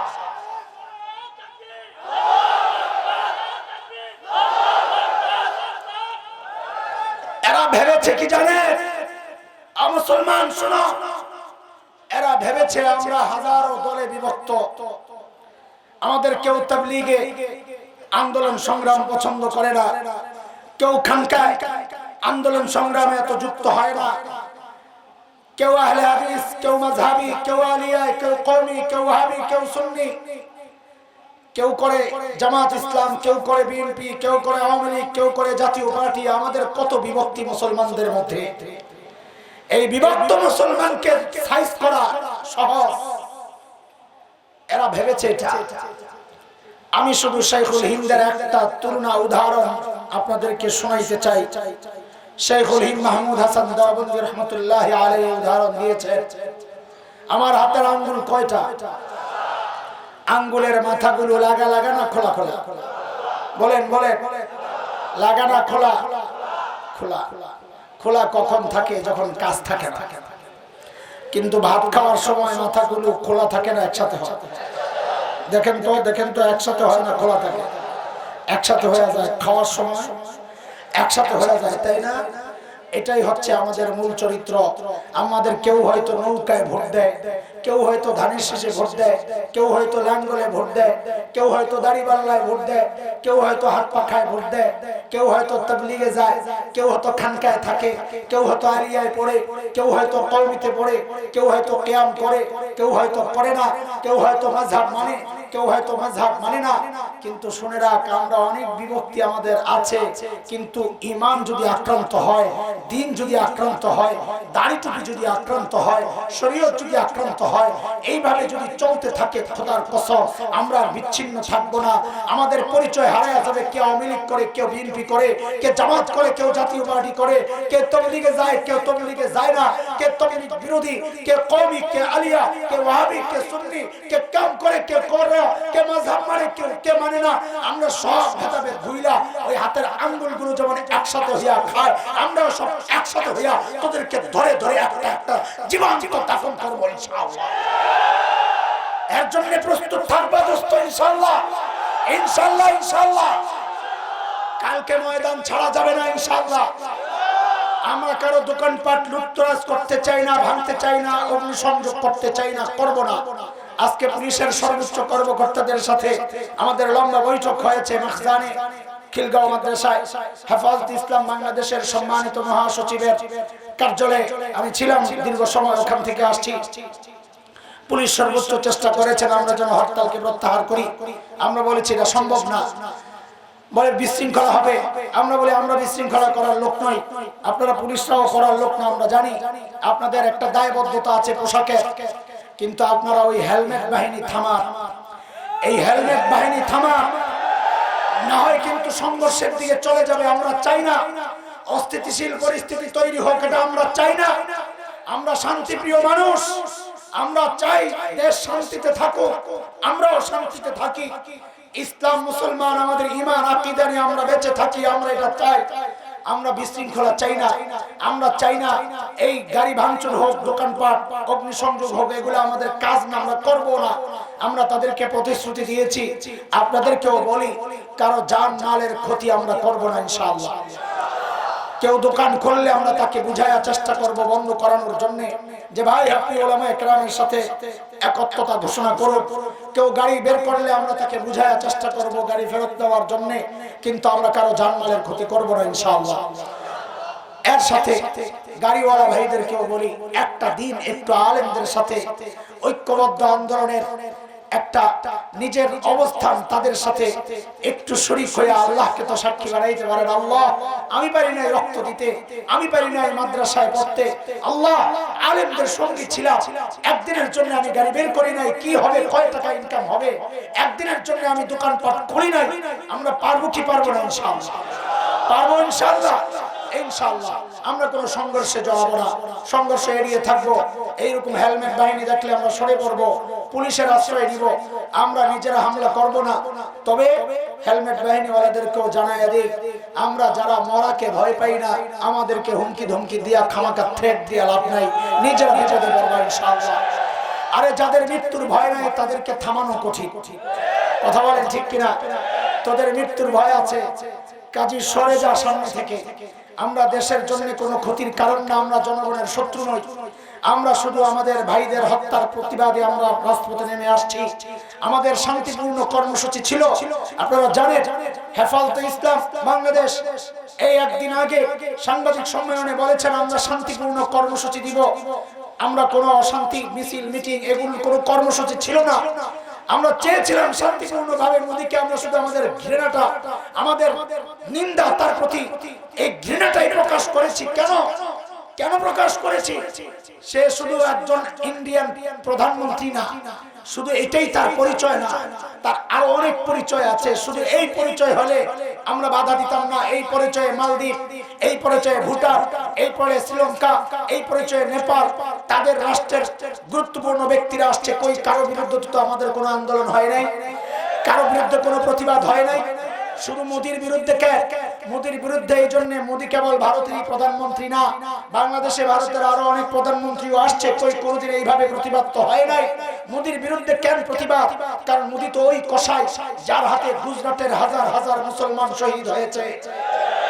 মোদি তো ওই কসাই যার উস্কানিতে, যার প্রত্যক্ষ অংশগ্রহণে আহারে সন্তান সম্ভবা মা, ওই মায়ের পেট ফেরে সন্তানকে বের করে মায়ের সামনে টুকরা টুকরা করা হয়েছে। মোদি তো ওই কুলাঙ্গার যার সামনে স্বামীকে বেঁধে স্ত্রীকে গণধর্ষণ করা হয়েছিল। মোদি তো ওই কসাই যার সামনে, যার প্রত্যক্ষ মদদে বাবার সামনে বাবাকে বেঁধে বাধ্য করা হয়েছে দেখার জন্য সন্তানকে কিভাবে টুকরা টুকরা করা হয়েছে। মোদি তো ওই নরঘাতক, নরপিশাচ, রক্তক্ষেকো যার ইন্ধনে, যার প্রত্যক্ষ মদদে, যার হুকুমে কাশ্মীরে হাজার হাজার মুসলমানকে হত্যা করা হয়েছে, হাজার হাজার বোনকে ধর্ষণ করা হয়েছে। এটা তো ওই কসাই, যেই কসাইয়ের প্রত্যক্ষ মদদে, ইন্ধনে, সহযোগিতায়, হুকুমে দিল্লির হাজার হাজার মুসলমানের ঘর বাড়িকে জ্বালিয়ে দেওয়া হয়েছে। এটা তো ওই শয়তান গরু খাওয়ার অপরাধে যে শত শত মুসলমানকে হত্যা করেছে। এই শয়তান তো ওই শয়তান যেই শয়তানের হুকুমে গোটা ভারত থেকে বাংলাদেশি খেদানোর একটা আওয়াজ উঠায়া কোটি কোটি মুসলমানকে বাংলাদেশে পোষ করার চক্রান্ত করছে। এই সমস্ত শয়তানকে এই স্বাধীন মাতৃভূমি লাল সবুজের এই পবিত্র ভূমিতে আমরা দেখতে চেয়েছিলাম না। ওইটাই আমাদের দাবি ছিল। আমরা দেশ বিরোধী নই, আমরা স্বাধীনতা বিরোধী নই। স্বাধীনতার এই সুবর্ণ জয়ন্তী 50 বছরের এই আনন্দ ঘন মুহূর্তে আমরা চাই নাই কোনো কসাইকে দেখতে, আমরা চাই নাই কোনো খুনিকে দেখতে। ওই খুনি যেখানে যায় সেখানেই রক্ত ঝরে। কাশ্মীরে গিয়েছে রক্ত ঝরেছে, সে দিল্লিতে গিয়েছে রক্ত ঝরেছে, সে যেখানেই যায় রক্ত ঝরে। বাংলাদেশে এসেছে, বাংলাদেশেও রক্ত ঝরেছে। কথা বলেন ঠিক? এই রক্ত খেকো যেখানে যাবে রক্ত ঝরবে। আমরা এইটার শুধু প্রতিবাদ করেছি। আজকে তাদের ওই শয়তানের রুহানি সন্তানরা আমার ভাইয়ের রক্ত ঝরিয়েছে। ওই দালালদের বিরুদ্ধে, ওই ভারতের নুন খাওয়া গুণ গাওয়া দালালদের বিরুদ্ধে আমাদের আন্দোলন, আমাদের কথা। না এটা আওয়ামী লীগের বিরুদ্ধে কোনো আওয়াজ, না সরকারের বিরুদ্ধে কোনো আন্দোলন, না দেশপ্রেমিক কোনো জনতার বিরুদ্ধে আন্দোলন। আমাদের আন্দোলন হচ্ছে ওই জালেম নব্য ভারতীয় রাজাকারদের বিরুদ্ধে। নব্য ভারতীয় রাজাকারদেরকে রুখতে হবে ইনশাআল্লাহ। প্রস্তুত আছো ইনশাআল্লাহ? কথা বলো ইনশাআল্লাহ। ইনশাআল্লাহ আল্লাহ কবুল করেন। আমিন। ভুল বুঝবেন না, এখানে অনেক আওয়ামী লীগের বন্ধু আছে, নেতৃস্থানীয় লোক আছে, আপনারা ভুল বুঝবেন না। আমাদের এই আন্দোলন আপনাদের বিরুদ্ধে নয়, আমাদের আন্দোলন সরকারের বিরুদ্ধে নয়, আমাদের আন্দোলন হচ্ছে নব্য রাজাকারদের বিরুদ্ধে। 71-এ পাকিস্তানি রাজাকারদের বিরুদ্ধে অ্যাকশনে মুক্তিযোদ্ধারা গিয়েছিল। নতুন মুক্তিযোদ্ধারা নব্য রাজাকার ভারতীয় রাজাকারদের বিরুদ্ধে নতুন এক যুদ্ধ ঘোষণা করেছে। সেই যুদ্ধের আমরা সবাই মুক্তিযোদ্ধা হতে চাই ইনশাআল্লাহ। ইনশাআল্লাহ ইনশাআল্লাহ আল্লাহ কবুল করেন। আমিন। মুহতারাম হাজরিন, কথা অন্যদিকে চলে গেল প্রসঙ্গ ক্রমে। আমি শুরুতে একটা আয়াত পড়েছিলাম, আয়াতের উপর মোটামুটি কিছু কথা আপনাদেরকে শোনাইলাম। অদস্ত নিজের জীবনটাকে মূল্য দাও। বিশেষ করে যুবকদেরকে বলি, ভাই নিজের জীবনটাকে কাজে লাগাও, সময় কাজে লাগাও। আজে বাজে কাজে নিজের সময়টা নষ্ট করো না। ওই যে আমার ভাই শুরুতে বলেছে, হাতে সময় থাকলে দাওয়াত তাবলীগের মেহনতের সাথে জুড়ে যাও, ঈমান মজবুত করো, আমল মজবুত করো, না হয় একদিন কিন্তু আফসোস করা লাগবে। আমি একটা হাদিস পাঠ করেছিলাম আপনাদের সামনে, বুখারী শরীফের শেষ হাদিস। এই হাদিসের উপর দুটি কথা বলে আমি আমার বক্তব্য শেষ করব ইনশাআল্লাহ। আপনাদের কষ্ট হইতেছে বলে? হ্যাঁ, ছেড়ে দিব। আমার তো কষ্ট হইতেছে, তারপরেও কথাগুলো একটু বলে যাই। আর কবে আসি? আবার তো কয়েক মাসের গ্যাপ। শ্রীপুর তো আর সহজে আসা হবে না, লম্বা সময় আপনাদেরকে দেখবো না। শ্রীপুরের মাটি মানুষকে ভালোবাসি আলহামদুলিল্লাহ। এখানে এসে দিল খুলে কথা বলা যায়। এখানে যারা প্রশাসনে আছেন, জনপ্রতিনিধি আছেন, তারা আলহামদুলিল্লাহ আলেম ওলামাদের সাথে সুসম্পর্ক রেখে চলে। এটা আমাদের জন্য আনন্দ। আমরা নানান জায়গায় বলি কথাগুলো, সেই জন্য এখানে কথা বলেও মজা পাই, দিল খুলে কথা বলতে পারি। আলহামদুলিল্লাহ এই পরিবেশটা যেন থাকে, আল্লাহ তাআলা কবুল করেন তাদেরকে সে বুঝ আল্লাহ তাআলা দান করেন। এটা সমস্ত অঞ্চলের নেতারাই যেন বুঝার চেষ্টা করে আমরা তাদের প্রতিপক্ষ নই, আমরা তাদের সহযোগী, আমরা হিতাকাঙ্ক্ষী, আমরা রাষ্ট্র এবং রাষ্ট্রের মানুষের ভালো চাই, মঙ্গল চাই। আল্লাহ তাআলা এই বুঝ তাদেরকে দান করেন। আল্লাহর হাবিব বলেন, কালিমাতান, দুইটা বক্তব্য, দুইটা। কয়টা বলেন? একটু চিল্লায় করেন। কয়টা? এইবার জবাব দেন। দুইটা অনেক বেশি না কম? বলেন না, দুইটা বেশি না কম? নবী বলেন কালিমাতান, দুইটা বক্তব্য, হাবিবাতান ইলার রহমান, রহমানের কাছে অনেক প্রিয়। কার কাছে? দুইটা বক্তব্য রহমানের কাছে অনেক প্রিয়। আমার কথা শেষ। এবার আপনাদেরকে জিজ্ঞেস করি, কথা মানে এই মুহূর্তের জন্য শেষ না একেবারে, কার কাছে অনেক প্রিয় বলে? জিজ্ঞেস করছি, আপনি ভুল করেন, আমি চাইছি আপনারা ভুল করেন। ভুলটা করলেই তো আমার জবাবের স্পেস তৈরি হবে, জবাবের জন্য একটা জায়গা তৈরি হবে। সেই জায়গাটা আপনারা করে দিয়েছেন আলহামদুলিল্লাহ। বলেন আবার, কার কাছে অনেক প্রিয়? কেউ এইবার শুদ্ধ করছে, বুঝছে, টের পাইছে, কিন্তু কেউ আগের ভুলের উপরে আছে। রহমানের কাছে অনেক প্রিয়। এইবার বলেন ঠিক করে, কার কাছে? কার কাছে? এবার আর আল্লাহ বলেন নাই তো? হ্যাঁ, আল্লাহর কাছে না, বলেন কার কাছে?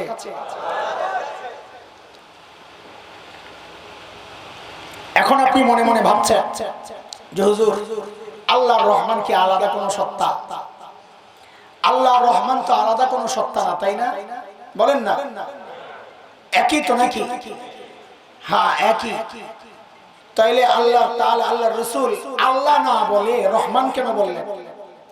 একই যদি হয় তো আল্লাহর নবী আল্লাহ না বলে রহমান কেন বললেন? কেন বললেন না যে দুইটা বক্তব্য আল্লাহর কাছে খুব প্রিয়? এইটা না বলে নবী কেন বললেন দুইটা বক্তব্য রহমানের কাছে খুব প্রিয়? বুঝা গেল এখানে কোনো গুমর আছে। বুঝে আসছে না কথা? সেই গুমরটা আমাদেরকে আনন্দিত করে, সেই গুমরটা আমাদেরকে উৎসাহিত করে, সেই গুমরটা আমাদেরকে আশাবাদী করে। বলেন না আলহামদুলিল্লাহ, আলহামদুলিল্লাহ, মাশাআল্লাহ। রহমান কেন বললেন এটা একটু মনোযোগ দিয়ে বুঝতে হবে। অল্প সময় ছেড়ে দিব আমি, ভয় পেয়েন না, রাখেন। রহমান কাকে বলে? রহমান মানে বলেন তো আপনারা? দয়ালু, এটা তো তর্জমা করছেন, অর্থ কাকে বলে বুঝেন না, ওটা বুঝেন। উলামায়ে কেরাম আছেন এখানে, তাদের মন মতো আমার তর্জমা গুলা হবে না, আমি তাদের মন মতো করবো না। আমি পাবলিক মানুষ, নিজেও এলেম কালাম কম, আপনারাও পাবলিক। আজকে আমরা একটা কারবার সারি। রহমান রহিম এটা আসছে মূলত রহমত থেকে। কার থেকে? রহমত থেকে। রহমতের অর্থ যদি বুঝেন তো রহমান আর রহিমের অর্থ বুঝবেন। রহমত ওয়ালা কি বলে রহমান, রহমত ওয়ালা কি বলে রহিম। তো রহমত কাকে বলে? আমার সাথে অর্থটা মুখস্থ করে সারা জীবন মনে রাখবেন। রহমত মানে হচ্ছে কাজ কম মজুরি বেশি। বলে সবাই বলে কাজ কম, কাজ কম। তাইলে রহমান রহিম কাকে বলবে? যিনি কাজ কম হওয়া সত্ত্বেও মজুরি বেশি দেন, আমল কম, যিনি মজুরি আরো সহজ করে, আরো সহজ করে। যে যেতটুকু প্রাপ্য তার চেয়ে যিনি বাড়াইয়া দেন তাকে বলে রহমান আর রহিম। আরো সহজ করে। আপনাদের এলাকায় এখানে শ্রমিক সংখ্যা বেশি, বোনাস পায় না, বোনাস। রহমান কাকে বলে? যিনি যতটুকু প্রাপ্য তার চেয়ে বোনাসও দেন। ওটা তো দেন, সাথে কি দেন? সাথে কি দেন? বোনাস দেন। এটাকে বোঝানোর জন্য আপনাদেরকে আরেকটা আয়াতে ঢুকাবো, একটু চলেন। আল্লাহ তাআলার একটা গুণ হচ্ছে আল্লাহ তাআলা গফুর। কি গফুর অর্থ? বলেন না, ক্ষমাশীল। আপনি জীবনে কাউরে ক্ষমা করছেন? করেন নাই? জীবনে আপনারা কাউরে ক্ষমা করেন নাই? তা আপনার নাম কি গফুর? আমি ক্ষমা করি নাই, তা আমার নাম কি গফুর? তো খালি ক্ষমাশীল বললেন যে ক্ষমা তো আমিও করি, তো আমার নাম তো গফুর না। বোঝা গেল গফুরে আলাদা কিছু আছে। এই জন্য আমাদের বড়রা বলেন, ভাই আল্লাহ তাআলার গুণবাচক নামের ভেতরে ঢুকো, ওখানের ভেতরের যা আছে মজা ওগুলা বের করো, খাও, তাইলে মালিকের সাথে সম্পর্কটা তত বেশি গাঢ় হবে। আমরা মালিক চিনি না, অর্থ জানি না, নামই তো জানি না আল্লাহর কটা নাম আছে। গফুরের অর্থ বুঝে, খালি ক্ষমাশীল বললে হবে না, ক্ষমা তো আমিও করি। গফুর ওই সত্তা, দুনিয়ার মানুষ অপরাধীকে খুঁজে শাস্তি দেওয়ার জন্য কি জন্য বলে? আর গফুর ওই সত্তা যিনি অপরাধীকে খুঁজেন মাফ করার জন্য। বলে কত মাফ করবেন, কত মাফ করবেন। একটু খালি বুঝেন, শয়তান যখন আল্লাহকে চ্যালেঞ্জ করেছে, আল্লাহ আমি আপনার বান্দাকে গুনাহ করাইতেই থাকবো, গোমরাহ করতেই থাকবো, করতেই থাকবো, করতেই থাকবো। সূরা আরাফ আয়াত 16।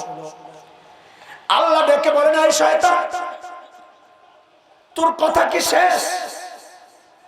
তুই আমার বান্দারে গোমরাহ করাইতেই থাকবি, করাইতেই থাকবি, করাইতেই থাকবি, কথা কি শেষ? তো শয়তান বলে, হ্যাঁ আল্লাহ আমার কথা শেষ। তো আল্লাহর জবাবের ঢংটা এমন, শব্দগুলা না, জবাবের ঢংটা এমন, ও শয়তান তোর কথা যদি শেষ হয় তো এইবার আমারটা শোন। তোর কথা তো শেষ, তো আমারটা শোন।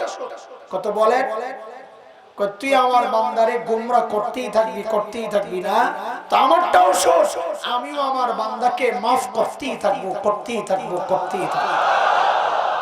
যা তুই কত গুনাবি করা, কত গুনাহ করাবি তুই করা, আমিও মাফ করতেই থাকবো, করতেই থাকবো, করতেই থাকবো, করতেই থাকবো। আল্লাহু আকবার বলে। কিসের অর্থ করতেছি? গফুর, গফুর বলেন কিসের অর্থ? বলে হুজুর আমার গুনাহ যদি অনেক হয়, বলে কত? অনেক, বলে অনেক কত?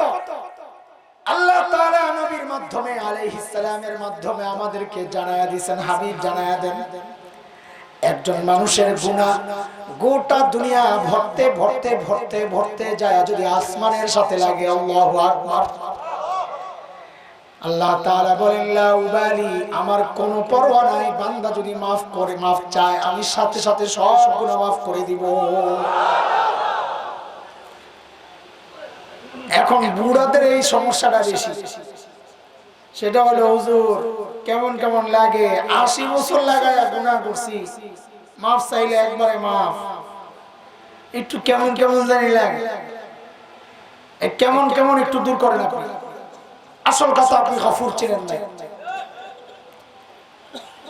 আপনি কম্পিউটারের শক্তিকে বিশ্বাস করেন কিন্তু গফুরের শক্তি আর সামর্থ্যকে বিশ্বাস করেন না। মানে কি বুঝলাম না ভাই, বুঝেন? এই জোয়ান পোলা ভাই খেয়াল করো, আমি যা বলতেছি সামনে কম্পিউটার সম্পর্কে যদি সঠিক বলি তো সবাই একজোটে চিল্লায় বলবা ঠিক, তাহলে বুড়ারা বিশ্বাস করবেন। আরে মৌলবী মানুষ মনে করছে কম্পিউটারে কি বুঝে, আরে মনে থাকবো ইনশাআল্লাহ না, আবার মনে করাই দিতে হবে। সময় মতো ঠিক না বললে কিন্তু আমি আবার ফাইসা যাব, সন্দেহ আরো বাড়বে। খেয়াল করে,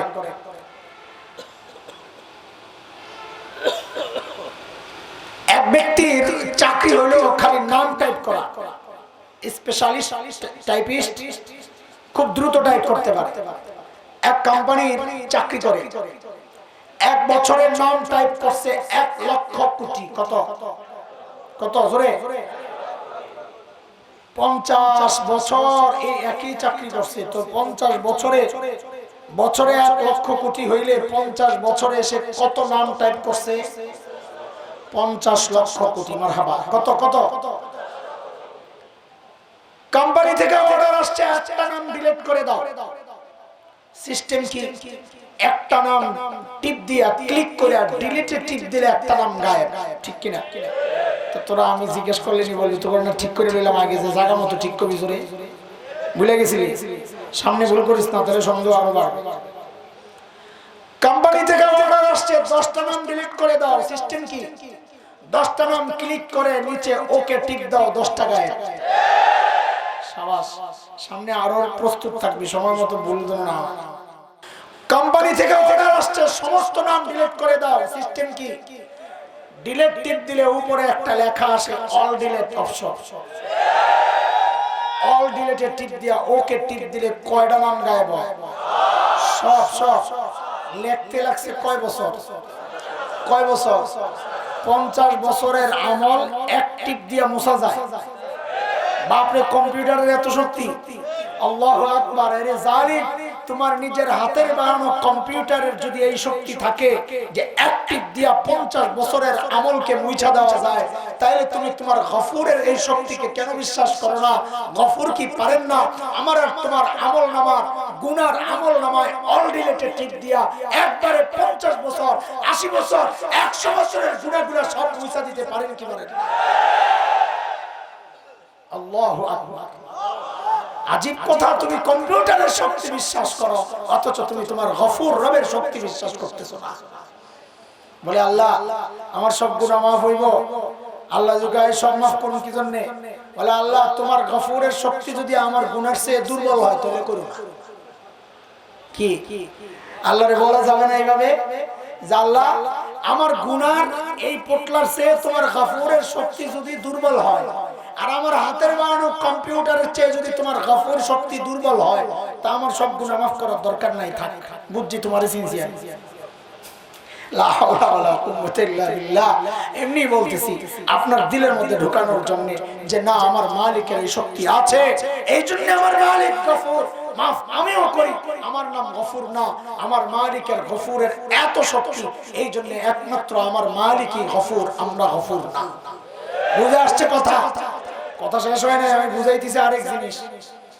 এখন এক বান্দা এই কথা শুই না বাড়িতে যাইয়াই ওযু গোসল কইরাই ধরছে আল্লাহর কাছে, আল্লাহ কাঁদতেছে, আল্লাহ ওয়াজ শুনে আসছে মাত্র, মালিক তুমি গফুর, তোমার কাছে তাইলে তুমি জীবনের সব গুনাহ মাফ করে দাও। আল্লাহ আল্লাহ আমি তওবা করতেছি, অন্যায় করেছি আর করব না মালিক, আমার জীবনের সব গুনাহ তুমি মাফ করে দাও। এর দোস্ত বলেন তো মাফ হবে নি? কথা কয় না, কথা কয় না, মাফ হবে? হবে। বান্দা তো বড় চালাক, যেই বুঝছে যে হ্যাঁ যেভাবে কইছি আল্লাহ তো মাফ করবই, মাফ পাইয়াই আস্তে করে আবার কয় আল্লাহ তো কিসে? আল্লাহ আমার কথা শেষ হয় না, আর একটু কথা আছিল। কি কথা কইলা? নিজে নিজে প্রশ্ন আর জবাব কি বুঝলে? আল্লাহ ওয়াজ শুনে এলাম হাসান জামিল হুজুর কইছে আপনার বলে আরেকটা গুণ আছে, আপনি তো গফুর দিয়া গুনারি মাফ করছেন, ঠিক আছে তো? হ্যাঁ মাফ করছি। আপনার বলে আরেকটা গুণ আছে রহিম, রহিম মানে বলে যে বোনাস দেয়। আল্লাহ গুনাহ তো মাফ হয়েছে কিন্তু কিছু বোনাস টোনাস পাবো না আল্লাহ।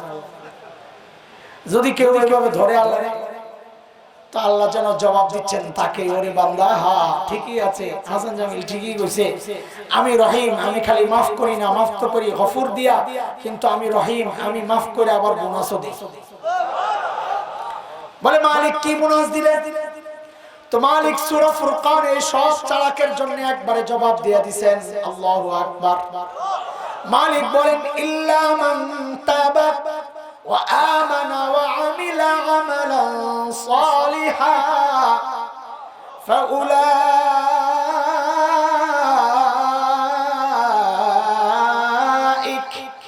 ইউবাদদিলুল্লাহু সাইয়্যাতিহিম হাসানাত ওয়া কানা আল্লাহু গফুরুর রহিমা। আয়াতের আগে হুজুর গো তরজমা শুনেন, এরপরে পাবলিকের তরজমা। হুজুররা তরজমা করেছেন এইভাবে যে আল্লাহর বান্দা এই বিশ্বাস রাখবে যে আল্লাহ মাফ করবেন, এই বিশ্বাস রাখা যে তওবা করবে আর নেক আমল করবে, আল্লাহ ওয়াদা করেন বান্দারে আমি তোর সব গুনাহ মাফ কইরা যে কয়টা গুনাহ ছিল ওই কয়টা গুনাহ সরায়া নেকি দ্বারা পাল্টায়া দিব। এটা তো হুজুর গো তাফসীর, তরজমা, তাফসীর তো না তরজমা। এবার আপনাদের পাবলিক ওই আন্দাজে একটা তরজমা শিখায় দিই, মনে রাখবেন যেন সহজে। এই জন্য আমার সাথে সাথে বলে অপরাধী যত বড়, চিল্লে চিল্লে খুশি খুশি বলেন অপরাধী যত বড়, অফার তত বড়। আবার বলেন অপরাধী যত বড়, অফার তত বড়। বলে হুজুর এটা কি শিখাইতেছেন? বলে এই যে আয়াতটা পড়ছি একটু আগে সূরা ফুরকানের, ওই আয়াতের তরজমা। তা ওদিকে তাকানোর দরকার নেই, আমার দিকে তাকান, কথা শুনতে থাকেন, কথা শেষের দিকে। বলেন তরজমাটা আবার বলেন অপরাধী যত বড়, অফার তত বড়। বলে বুঝলাম না এই আয়াতের সাথে, বিশেষ করে হুজুররা যারা আছে এরা তো ভিতরে ভিতরে গরম হতেছে, কি তরজমা শিখাইতেছে আমগরে আন্দাজি মান্দাজি। ও ভাই আপনারা পরে ধরেন আমারে, আপাতত পাবলিকরে বুঝাই হলো, বুঝেন, খেয়াল করেন। আমার পাশে আমার অত্যন্ত শ্রদ্ধাভাজন মহব্বতের বুজুর্গ সুফি সাহেব হুজুর, আপনাদের মুরব্বী, আমাদের মুরব্বী। কথার কথা, এটা শুধু বুঝানোর জন্য বলতেছি, অন্য কারো উপর বুঝায় আর দিতে চাই না, পরে আমার না আমার ধরে। হুজুর সুফি সাহেব নরম সরম আছেন, আমার লগে লাগলেও পারতো না, এই জন্য বলতেছি। জীবনে গুনাহ করছে 100, কথার কথা। কত কত বলেন হুজুরের আমল নামায় গুনাহ আছে কত? এটা কথার কথা, বাস্তব।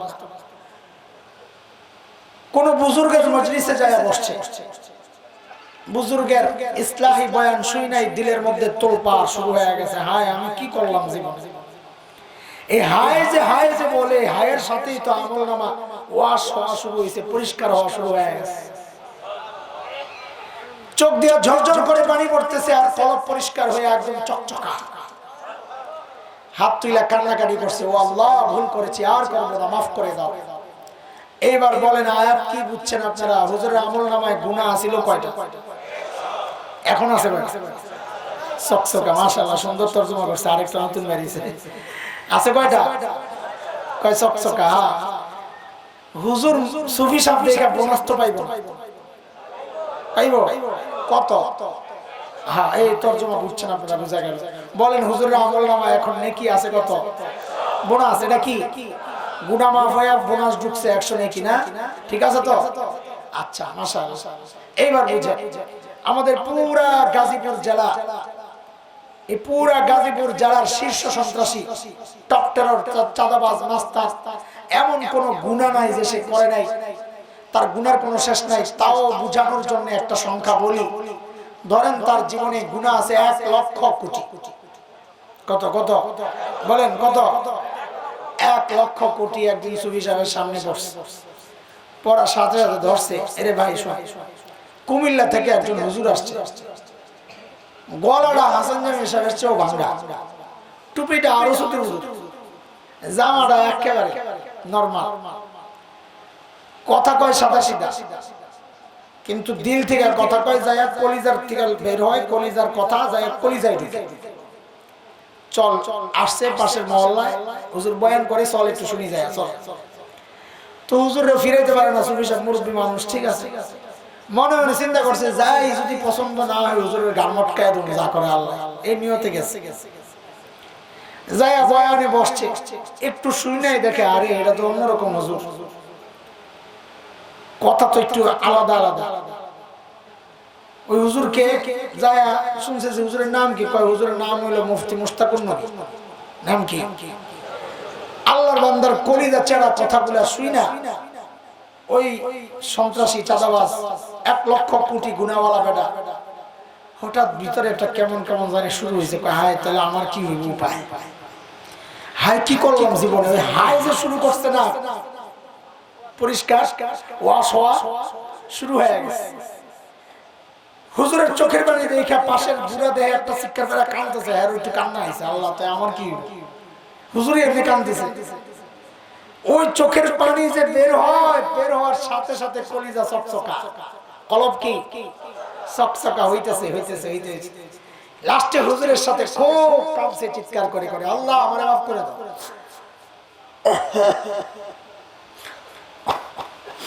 বাড়িতে যাই মাকে ডাক দিয়ে বলে, মা হায় জীবনে কি করলাম, আমার লাইফটা শেষ, মা তওবা করে আসছি, আর করবো না, আমি চলে গেলাম, আমি মাদ্রাসায় ভর্তি হবো, মুফতি মনিরের মাদ্রাসায়, আমি চিল্লাই গেলাম মা, অথবা আমি কোন বুজুর্গের খানকায় চলে যাচ্ছি, ও আমিলা আমালান সালিহাত তরজমা করতেছি, হুজুররা বিজলে, মা আমি শেষ, পাক্কা পুরা ভালো হয়ে গেছে। বলেন তো এই বেটার আমলনামায় গুনাহ ছিল কত? 1 লক্ষ কত কত? তওবা করার পর আছে কত? একটাও নাই, চকচকা, মাশাআল্লাহ। কয়টা আছে? চকচকা। বোনাস পাইব, এও পাইব, আরে বাপরে কত বোনাস, 1 লক্ষ কোটি। কারবারটা দেখো, হুজুর পাইছে কত? মাত্র সারা জিন্দেগি এলেমের খেদমত করে, দ্বীনের খেদমত করে, উম্মতের খেদমত করে বোনাস পাইলো মাত্র 100।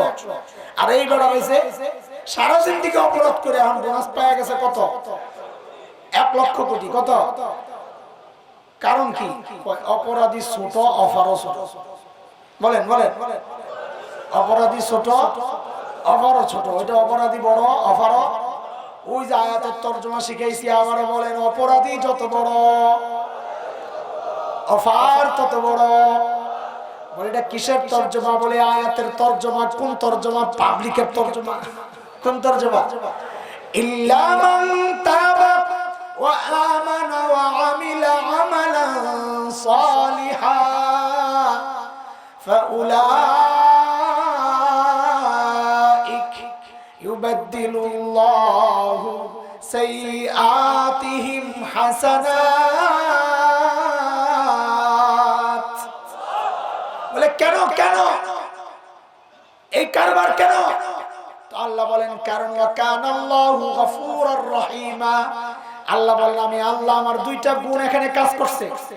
বলে কোন 2 গুণ? বলে আমার 1 গুণ আমি গফুর, আমার ওই 1 গুণ দিয়ে আমি সব গুনাহগুলো সাফ করছি। আমার আর 1 গুণ রয়ে গেছে, আমি রহিমা, আমি রহিম দিয়ে তারে বোনাস দিছি। কি দিছি? কি দিছি? তাহলে রহিম মানে কি পাইলাম যিনি বুঝে আসছেনি কথা। এইবার চলেন হাদিসে যাই, হাদিস বুঝানোর জন্য আপনাদের এত কথা বুঝাইলাম। নবী বলেন কালিমাতান হাবিবাতান ইলার রহমান, দুইটা বক্তব্য মাত্র। কয়টা? জোরে বলেন কয়টা? নবী বলেন রহমানের কাছে খুব প্রিয়। কার কাছে? কার কাছে?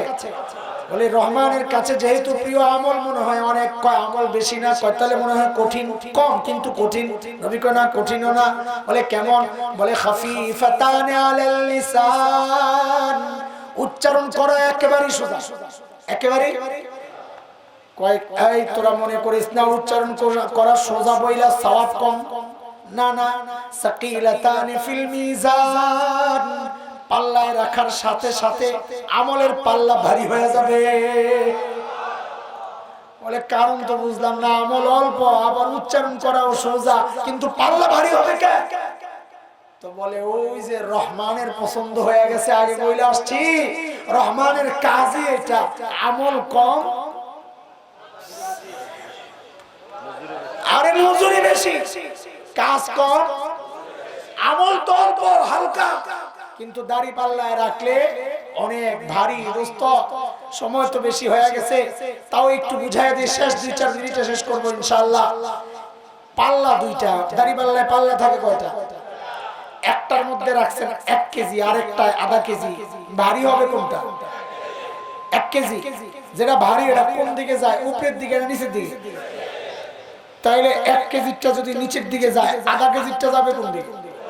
বলেন বলেন কোন দিকে? নবী বলেন সাকিলাতান ফিল মিজান, ওই কালিমা দুইটা যদি মিজানে রাখা হয় মিজান ভারী হয়ে যাবে। আমলনামা ভারী হয়ে গেলে গুনাহটা কোন দিকে যাবে? আল্লাহু আকবার। আরে বলেন না, খুশি লাগতেছে না? গুনাহ তো হালকা হয়ে গেল, আমলনামা ভারী হয়ে গেল। কাজে এই তাসবিহগুলো বেশি বেশি পড়েন। সুবহানাল্লাহি ওয়া বিহামদিহি, সুবহানাল্লাহিল আযীম, সুবহানাল্লাহি ওয়া বিহামদিহি, সুবহানাল্লাহিল আযীম। ওই যে আমলনামা, প্রত্যেকটা আমল আল্লাহ উঠাবেন, এই ছোট ছোট আমল দিয়ে আমলনামাকে ভারী করে ফেলা। আপনাদের অনেক কষ্ট হবে পুরা কালিমা এই সুবহানাল্লাহ বিহামদিহি সুবহানাল্লাহিল আযীম করতে কষ্ট হবে। কষ্ট হইলেও পড়েন, তারপরেও যদি কষ্ট হয় তা আরো সহজ করে দিই, একটু অর্ধেক করে দিই। বলেন সুবহানাল্লাহ বিহামদিহি। এটা কি অর্ধেক? এটা কি প্রতিদিন 100 বার চলবে ইনশাআল্লাহ? পারবেন? পারবেন? কত ঘন্টা লাগবে? 2-3 মিনিট। কত? সুবহানাল্লাহ বিহামদিহি 100 বার পড়তে কত মিনিট লাগবে? 2-3 মিনিট। 2-3 মিনিট যদি 100 বার পড়েন, হুজুর পড়লাম কিন্তু সওয়াব কি বেড়ে কইলাম? হ্যাঁ, আমরা তো লেনদেনে বিশ্বাসী, আমার থেকে নিতে হইলে দিতে হইব, কি দিবেন কর। আল্লাহর হাবিব বলেন মান ক্বালা সুবহানাল্লাহি ওয়া বিহামদিহি ফি কুল্লি ইয়াউমি 100 মাররা হুত্তাত খাতায়া ওয়া ইন কানা মিসলা যাবাদিল বাহর। নবী বলেন কেউ যদি 100 বার প্রতিদিন সুবহানাল্লাহি ওয়া বিহামদিহি পড়ে, আল্লাহ তাআলা তার জীবনের সমস্ত গুনাহ খাতা maaf করে দেন। আল্লাহ যদি গুনাহ খুব বেশি হয়, নবী বলেন কত বেশি রে, সাগরের ফেনা পরিমাণও যদি হয় তাও maaf যায়। কিন্তু আলেমরা কয় কি জানে, কয় এগুলো আবার মনে করে না বড় গুনাহ, কবিরা গুনাহ, এগুলো হলো ছোট গুনাহ, সাগীরা গুনাহ। কবিরা গুনাহ মাফের জন্য তওবা লাগবে। তওবা কি লাগবে? তা আলেমরা ব্যাখ্যা দিয়েছেন, আমরা আলেমদের ব্যাখ্যা মানি, তাই না? মানলাম, ঠিক আছে। আমরা যেহেতু জানি না, হুজুররা যা কয় তাই মানবো ইনশাআল্লাহ, ঠিক আছে না? তবে আমগো মাথায় বুদ্ধি আছে, একটা পেস লাগাই দিই, যা করে আল্লাহ হুজুর বললেন। আপনাকে পক্ষ নিতেছি, বলেন রাজি আছেন কি আপনারা? রাজি নি আপনারা? বলেন হুজুররা ব্যাখ্যা দিছে, আমরা ব্যাখ্যা মানছি না? আরে মাইরে এরপর একটা পেস লাগাই, যা করে আল্লাহ। আমরা 200 বার কত? আরে কত? পেস কি 200 বার পড়াই আল্লাহর সাথে কথাবার্তা শুরু করবে। বলে আল্লাহ 100 আমার সমস্ত সগীরা গুনাহকে maaf করে দেন। নবী কইছে, কিন্তু হুজুররা কইছে সগীরা গুনাহ মানলাম, আমার 100 লাই আমার সব সগীরা গুনাহ maaf। আল্লাহ হইছে তো? হ্যাঁ হইছে। আল্লাহ আরো 100 আছে। কি করুন আল্লাহ এই তাসবিহ দিয়া তো গুনাহ maaf হয় হুজুররা ব্যাখ্যা দিয়েছে সগীরা গুনাহ আমার তো সব সগীরা গুনাহ maaf আমার আমলনামায় তো সগীরা গুনাহর একটাও নাই ঠিক নেই কহ একটাও নাই কতলে 100 কি করবেন আপনি জানেন গো কি করব বলে আপনি যেহেতু সগীরাও maaf করতে পারেন আমি তো বিশ্বাস করি আপনার যে ক্ষমতা বাপ রে বাপ আপনি আমার কবিরাও maaf করতে পারবেন লোন আল্লাহ 100 দিলাম আমার কবিরাটিও maaf করে দেন আল্লাহু আকবার পারবা ইনশাআল্লাহ এসলা গায়ে দিবা যা করে আল্লাহ আহারে তাও যদি কষ্ট হয় আরো ছোট করে দিই হ্যাঁ আজকে আপনাদের পক্ষের কথা গেল আরেকটু ছোট করে খালি সুবহানাল্লাহ বলেন খালি সুবহানাল্লাহ পারবেন তো ইনশাআল্লাহ হুজুরটা বললে কি পাবো আল্লাহু আকবার নবী বলেন দুনিয়ায় কেউ যদি একবার সুবহানাল্লাহ পড়ে আল্লাহর সাথে সাথে জান্নাতে একটা গাছ লাগায় দেয় এইবার যারা পড়ছে এগো লাগছে একটা এইবার যারা পড়ছে এগো লাগছে আরেকটা লাগছে আরেকটা আরে লাগছে আরেকটা লাগছে আরেকটা লাগছে আরেকটা লাগাও আরে লাগাও আরে লাগা লাগা লাগা আল্লাহু আকবার গাছ লাগাইতে থাক লাগাইতে থাক মাশাআল্লাহ আল্লাহু আকবার এরে দোস্ত শুন গাছ তো পাইছো না গাছ কত বড় হলে চলবো এই 20 হাত ধরে চলবো তো না বাপ রে বাপ সাহস কত সুবহানাল্লাহ দুইটা সুবহানাল্লাহ বলে আমার চলবো না এমনি এমনি মাথা ঘুরে কত 50 হাত চলবে তাও বলে চলবো না কত আশা দেখছেন এই 100 হাত চলবো আরে জালেম কই কি রে এই তোমার 200 হাত চলবো এটা আরো বড় জালেম এই তোর 500 হাত চলবো রে তার বড় জালেম আমলের মাত্র সুবহানাল্লাহ 500 হাত বলে গাছ চলবো না বাপ রে বাপ এত বড় বলে লাগবে আল্লাহু আকবার কও হাদিসের কয়েক রকম শব্দ আছে দোস্ত আমি একটা শোনাই নবী আলাইহিস সালাম বলেছেন যদি একবার সুবহানাল্লাহ পড়ে আল্লাহ তাআলা এত বড় একটা গাছ লাগায়া দেন আরবের একটা প্রচন্ড স্পিডে চলা ঘোড়া যদি ওই গাছের গোড়ায় দৌড়ায় নবী বলেন দৌড়াবে দৌড়াবে 100 বছর দৌড়াবে কিন্তু গাছের গোড়া দৌড়ায় শেষ করতে পারবে না আল্লাহু আকবার পড়ব ইনশাআল্লাহ পড়ব ইনশাআল্লাহ আচ্ছা শেষ কথা আর কথা বলবো না শেষ কথা আর কোনো না ওয়াদা আপনাদের এলাকায় মেয়েরা শোনার কোনো ব্যবস্থা আছে উপরে মাইক আছে আমার মা বোনরা শোনো আমি যাবো আর আমরা 1 বছরের মধ্যে ডরায়ও না তোমরা একটু খেয়াল করে শোনো আপনাদের এলাকায় মেয়েরা রুটি বানায় না বেলুন দিয়া কি দিয়া বানায় হাত দিয়া না মুখ দিয়া হাত দিয়া আচ্ছা এই হাত দিয়ে তো বেলুন তো আলাদা মানে কাজ হাত অঙ্গ কোনটা কাজ করে মুখ না হাত বলেন তো তরকারি কুটি কি দিয়া হাত না মুখ মাছ কুটি কি দিয়া হাত না মুখ কাপড় কাচে কি দিয়া হাত না মুখ ঘর ঝাড়ু দেয় কি দিয়া হাত না মুখ এই তরকারি রান্না করে কি দিয়া হাত না মুখ সব কাজ হাত দিয়ে করে এই আপনারা যখন এই এলাকার রিকশাওয়ালা ভাইরা তোমরা যখন রিকশা চালাও বলেন তো রিকশাওয়ালারা মুখ দিয়া রিকশা চালায় না হাত পাও দিয়া অটোওয়ালায় মুখ দিয়া চালায় না হাত পাও দিয়া আপনি অফিসে যান কি দিয়া পাও দিয়া না মুখ দিয়া আরে বলেন না চিল্লে বাচ্চাদেরকে স্কুলে নিয়ে যান মুখ দিয়া না পাও দিয়া মসজিদে যান মুখ দিয়া না পাও দিয়া বাজারে যান মুখ দিয়া না পাও দিয়া সব পায়ের কাম আর হাতের কাম মুখের কোনো কাম নাই তাহলে মুখটারে বেকার রাইখা লাভ কি পড়তে থাকেন না রুটি বানাইতেছে ও মা তুমি রুটি বানাওয়ার পড়ো না সুবহানাল্লাহ সুবহানাল্লাহ রুটি খোলায় দেওয়ার পড়তে থাকো সুবহানাল্লাহ সুবহানাল্লাহ কাপড় কাচতে থাকো আর পড়তে থাকো সুবহানাল্লাহ ও রিকশাওয়ালা ভাই তুমি রিকশা চালাও আর পড়তে থাকো সুবহানাল্লাহ বলে পড়লে কি হবে হুজুর বলে আল্লাহ বলতেছেন নবীর মাধ্যমে আরে আমার বান্দি তুই দুনিয়ায় রুটি বানাস আর আমি তোর জন্য জান্নাতে বাগান সাজাই আরে রিকশাওয়ালা রক্ত ঘাম তুই করে করে এত কষ্ট করে তুই কামাই করস আর সুবহানাল্লাহ তুই পড়তে থাক দুনিয়ায় তুই সুবহানাল্লাহ পড়বি আমি তোর জন্য জান্নাতে বাগান সাজাবো ওই গার্মেন্টসের কর্মী ভাই আমার শ্রমিকরা গার্মেন্টসে মেশিন চালাবার পর বা সুবহানাল্লাহ সুবহানাল্লাহ আমল আটকে যাবে কাজ আটকে যাবে আরে কাজ আটকে যাবে স্লো হয়ে যাবে মেশিন ভেঙে যাবে, সুই ভেঙে যাবে। আর না না না, মালিকের সাথে সম্পর্ক হওয়ার কারণে কাজ আরো সহজ হয়ে যাবে ইনশাআল্লাহ। কথা বলেন ঠিক কিনা? তো তুমি দুনিয়ায় গার্মেন্টসের মেশিন চালাবা, আর আল্লাহ তোমারে বলেন বান্দারে তুই তোর মালিকের পোশাক বানাইতেছস, আর আমি তোর জন্য জান্নাতে বাগান সাজাইতেছি। পড়বো ইনশাআল্লাহ, সময় নষ্ট করবো না ইনশাআল্লাহ, প্রতিটা মুহূর্ত কাজে লাগাবো ইনশাআল্লাহ। চলতে ফিরতে কোনো কথা নাই, বান্দার সাথে কথা বলা বন্ধ, মালিকের সাথে কথা বলা চালু করে দেবো ইনশাআল্লাহ। রাজি আছি না ইনশাআল্লাহ? আল্লাহ তাআলা আমাদের সবাইকে কবুল করেন। যারা এই সুন্দর আয়োজন করে আমাদেরকে দুটি কথা বলার সুযোগ করে দিয়েছেন, কথাগুলো শোনার সুযোগ করে দিয়েছেন, আল্লাহ সবাইকে উত্তম জাযা বিনিময় দান করেন। আমিন। প্রশাসন যারা অনুমতি দিয়েছে, জনপ্রতিনিধি যারা সহযোগিতা করেছেন, আল্লাহ তাআলা তাদেরকেও এর উত্তম জাযা দান করেন। আমিন। অর্থ দিয়ে, সময় দিয়ে, শ্রম দিয়ে, পরামর্শ দিয়ে উপস্থিত থেকে বক্তব্য রেখে, বক্তব্য শুনে, মাইকওয়ালা, প্যান্ডেলওয়ালা এবং ঘরে রান্নাবান্না যারা করেছেন, আল্লাহ তাআলা যে যেভাবে নিজেকে যুক্ত করেছেন এই মজলিসের, এই মাহফিলের সাথে, আল্লাহ সবাইকে আর উত্তম বিনিময় দান করেন। আমিন। ওয়া আখিরু দাওয়ানা আলহামদুলিল্লাহি রাব্বিল আলামিন। সুবহানাল্লাহি বিহামদি, সুবহানাকাল্লাহুম্মা বিহামদিক, আশহাদু আল্লা ইলাহা ইল্লা আনতা আস্তাগফিরুকা।